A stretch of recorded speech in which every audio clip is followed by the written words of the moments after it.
ঈদের পরই বাংলাদেশে আসছে সিকান্দার রাজারা, কেননা এপ্রিলেই মাঠে গড়াবে 2 ম্যাচের স্থগিত হওয়া টেস্ট সিরিজ, যার সূচি আগেই সামনে এনেছে বিসিবি। যদিও পরিসংখ্যান বলছে গেল বছরটা রীতিমতো ছন্দহীনই ছিল ফিল সিমন্সের শিষ্যরা। এদিকে দীর্ঘমেয়াদী চুক্তিতে আবারও টাইগার কোচ, তাই জিম্বাবুয়ে সিরিজ জেতার বিকল্প নেই সিমন্সের।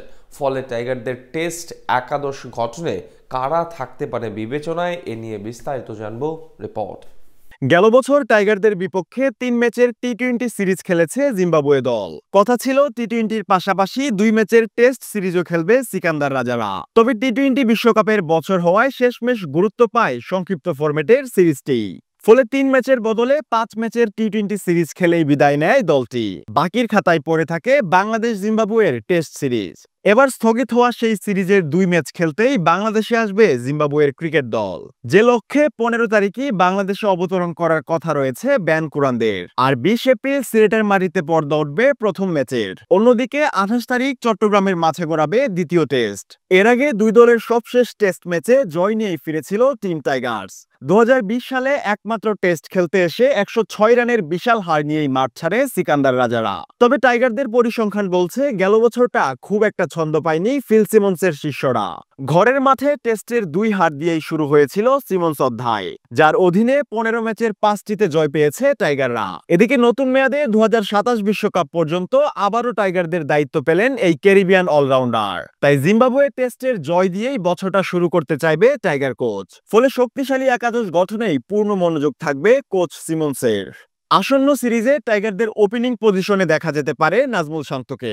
গেল বছরটা খুব একটা কায়দা করে খেলতে পারেনি এই বাঁহাতি ব্যাটার, তবে ডিপিএলে হাঁকিয়েছেন সেঞ্চুরি। তাই জিম্বাবুয়ের বিপক্ষে রানের ধারায় ফিরতে পারেন অধিনায়ক শান্ত।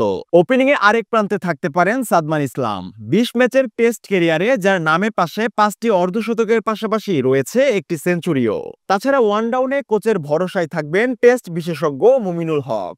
নিজের নামের প্রতি আবারও সুবিচার করতে চাইবেন এই অভিজ্ঞ ক্রিকেটারও। 4 নম্বরে থাকতে পারেন টাইগারদের উইকেট কিপার মুশফিকুর রহিম। ক্যারিয়ারের শেষটা দুর্দান্ত খেলেই সমর্থকদের হৃদয়ের প্রশান্তি কুড়াতে চাইবেন দলের প্রবীণ এই ক্রিকেটার। 5 নম্বরে দেখা মিলতে পারে লিটন কুমার দাসের। আর 6 নম্বরে থাকবেন ফিনিশিং এর ফিনিক্স পাখি জাকের আলী অনিক।